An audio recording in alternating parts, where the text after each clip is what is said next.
tem galo! E nós já estamos no aquecimento, bora aquecer? Mas antes, se não se inscreveu no canal, se inscreve e ative o sininho das notificações para ficar ligado sempre que sair vídeo novo.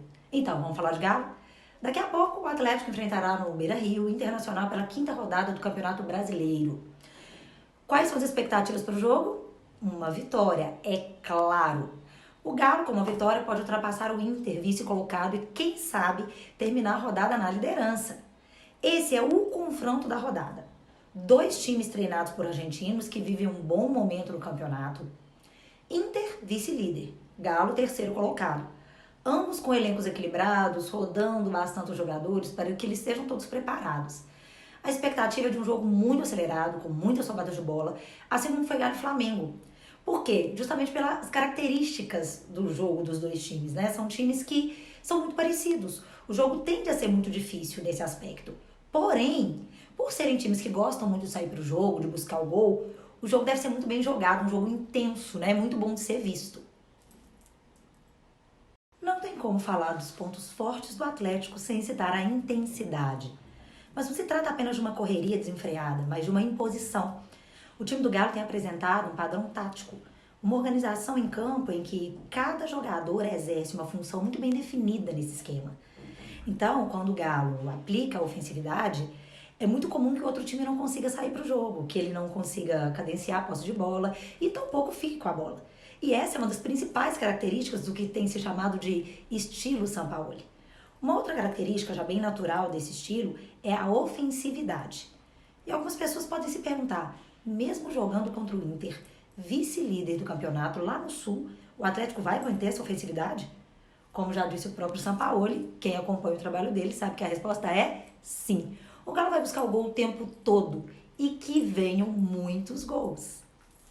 Contando que Sampaoli vai corrigir as muitas falhas individuais cometidas no último jogo, do elenco atleticano, quem vocês acham que pode se destacar individualmente e arrebentar nesse jogo? Para mim, 2 jogadores podem brilhar muito nesse jogo. Na defesa, o Júnior Alonso, o grande xerife da zaga atleticana. O titular absoluto da zaga tem bom passe na saída de bola, marca bem, tem qualidade no desarme, entra firme na roubada de bola e muitas vezes sai com a redonda sem fazer falta. No estilo que o Atlético joga, né, com a marcação em linhas altas, os laterais cortando por dentro, a qualidade da zaga pode ser determinante para garantir a vitória. Savarino é um outro nome que pode fazer a diferença ofensivamente, porque é um jogador rápido, tem um bom passe e pode ser diferencial nos contra-ataques. E nesse tipo de jogo em que os times saem muito pro jogo, um contra-ataque pode ser fatal e matar o jogo. E para você, qual será o destaque atleticano que nos ajudará a sair com a vitória do Beira-Rio? O Inter, adversário de logo mais, é um adversário indigesto para o Galo. Nos confrontos em casa, ainda levamos a melhor. São 8 vitórias a mais do que os gaúchos. Porém, o jogo hoje é lá. E no retrospecto geral, nós temos 8 vitórias a menos do que o Inter. O Inter que é o atual vice-líder do campeonato. E aí a gente vai falar um pouquinho dos pontos, né, fortes e fracos do Inter em tópicos. Vai acompanhando aqui, ó. Primeira coisa, Paulo Guerreiro, o grande nome do Internacional. Machucou, tá fora por tempo indeterminado, e isso fez o Inter mudar o jeito de jogar. O que seria mudar o jeito de jogar? O Paulo Guerreiro é aquele cara que é um centroavante clássico, aquele cara que faz pivô, disputa bola aérea e por aí vai. E aí o que aconteceu com a saída dele? Não tem ninguém no elenco com as mesmas características que ele. Ou seja, o time começou a jogar com um atacante que se movimenta um pouco mais. E isso causou um pouco de dificuldade para o Inter na criação das jogadas. Por outro lado, ele ganha muito mais velocidade e mobilidade. Porém, para o jogo de hoje tem um detalhe. Potker, que é o substituto natural do Guerreiro, foi expulso no último jogo e está fora. Então vem mais uma mudança nesse ataque do Inter, o que pode nos favorecer. Por outro lado, tem um garoto no Inter que tá demais, Thiago Galhardo. O que acontece? Thiago Galhardo originalmente, ou até na mesma escalação mesmo que sai lá no papelzinho, ele sai como um meia. Mas por que um meia tá fazendo tanto gol como tá vindo fazendo Thiago Galhardo? Galera do Cartola aí que que o diga, né? Mitou na última rodada aí. E é pelo seguinte, o posicionamento dele. Thiago Galhardo, apesar de ser meia, ele atua muito avançado, muito em cima da defesa adversária, entrando na área o tempo todo. É praticamente um posicionamento de atacante. Quando o time joga sem centroavante, que joga com aquele falso 9, que é aquele cara que joga lá na frente, só que volta um pouquinho, é esse o posicionamento de Thiago Galhardo atualmente. Então ele está sempre perto do gol, sempre dentro da área. E obviamente, quem está sempre perto do gol, sempre dentro da área, e tem o mínimo de qualidade de finalização, vai fazer muitos gols. Até porque o time do Inter é um time que busca muito gol. Então o ponto principal é esse. Lá atrás, onde que os nossos atacantes vão sofrer mais? Com toda certeza é com Cuesta. Joga muito o zagueiro do Inter. Rouba muita bola. E um destaque recente é o lateral Saravia, lateral do Inter. Que não é esse primor técnico, mas é um cara que tem roubado muitas bolas, principalmente pelas pontas. O que é bem preocupante pro Galo, né? Que é um time que ataca muito pelas pontas. Então tem que tomar muito cuidado para não perder essa bola o tempo todo, tanto para o Cuesta quanto para o Saravia. E esses dois jogadores, eles são os jogadores que concentram o maior número de roubadas de bola pelo Inter. Então, essa tendência nossa é de que esse jogo seja um jogo muito disputado, com muitas roubadas de bola. E aí entra a nossa força, que são os nossos atacantes, os nossos laterais, os nossos meias, marcando ofensivamente. Se conseguir roubar aquela bola ali, tá mais perto do gol, mas também muito cuidado para não perder essa bola na hora que estiver saindo e aí tomar um contra-ataque que pode ser letal. Esse mesmo contra-ataque pode ser letal para a gente, também pode ser para o Inter, porque como é um time muito ofensivo também, o Inter cede muitos contra-ataques. E aí nós temos que saber aproveitar essa falha do Inter e aproveitar os espaços que surgem para esses contra-ataques. Um outro ponto também, para termos muita atenção, é a bola aérea do Inter. Ofensivamente, eles chegam muito com essa bola aérea e sempre levam perigo ao gol, sempre. Então, por isso, eu acredito na volta do Hever e acredito que vai ser muito importante para a gente conseguir ter um controle do jogo com o Hever em campo. Porque quando essa bola vem aérea, o Hever tem ganhado muito essas bolas. Então, toda a segurança que ele traz para o time ainda vai trazer esse ganho na jogada aérea. Então, assim, nós temos o Hever e eles não têm o Guerreiro. E isso tudo é um ponto a favor nosso. Um último detalhe do time do Inter. É um time que joga todo mundo muito agrupado, muito junto, muito próximo. E isso tende a ser um jogo que facilita a posse de bola. Então, com isso, nós temos dois times que gostam de ter a bola, brigando para ter a bola. E aí, essa compactação do Inter não vai nos trazer dificuldade, mas também pode ser o nosso ponto, que é gerar amplitude, abrir bastante o time para forçar o time do Inter a se abrir um pouco mais e aí encontrar mais espaços para finalização. E esses são os pontos principais do Inter. Um adversário muito difícil, que provavelmente vai ser o adversário mais difícil que o Galo teve até aqui no Brasileirão.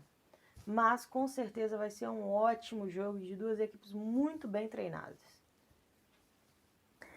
Então, gente, vamos lá, quinta rodada do Campeonato Brasileiro. O Galo pega o Internacional. Vamos falar um pouquinho de classificação. O Inter é o segundo colocado, é o vice-líder no momento, com os mesmos 9 pontos que o Galo tem, mas passa à frente pelo saldo de gols. Bom, em caso de vitória de qualquer um dos times, o time que ganhar vai assumir a liderança, porque o Vasco joga só no domingo. Então, até para o Vasco recuperar essa liderança, vai ter que esperar um pouquinho. Em caso de empate, qualquer um dos dois, os dois times, aliás, vão conseguir ultrapassar o Vasco até no domingo, porque os 3 primeiros colocados têm o mesmo número de pontos, os mesmos 9 pontos.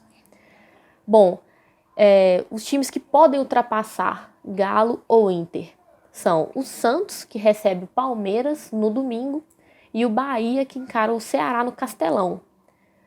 Esse jogo, Galo e Inter, é aquele famoso jogo de 6 pontos, né? Você pode ganhar 3 pontos para o seu time e ainda impedir que um time que disputa com você que ganhe esses mesmos 3 pontos. Então é bastante importante que o Galo consiga pelo menos pontuar, né? Um jogo difícil, um jogo lá no Sul.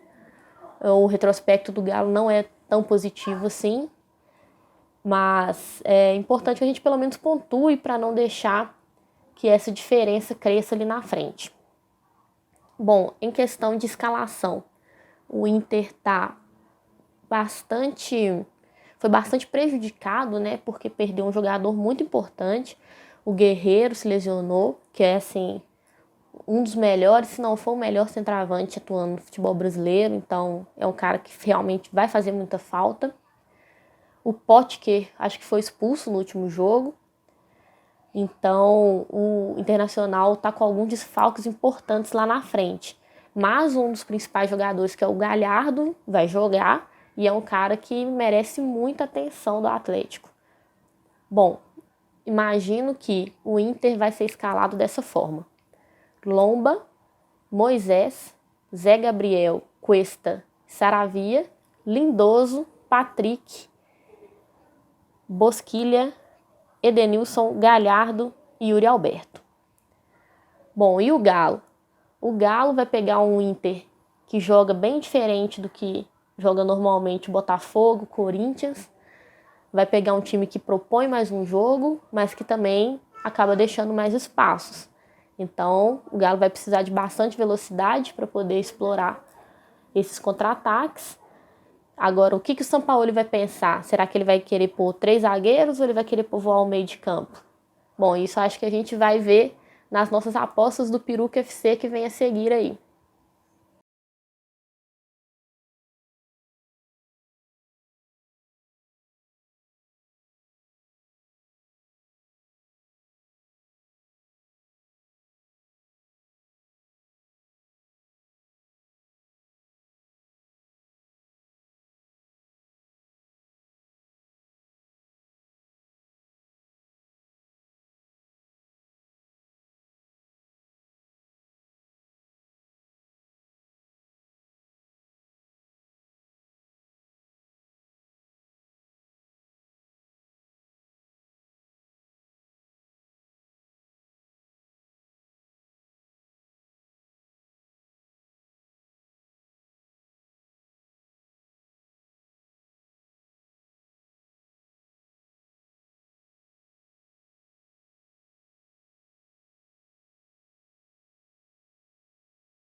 você está curtindo o conteúdo do nosso canal, não esquece de deixar um joinha, se inscrever, ativar o sininho e compartilhar com um amiguinho.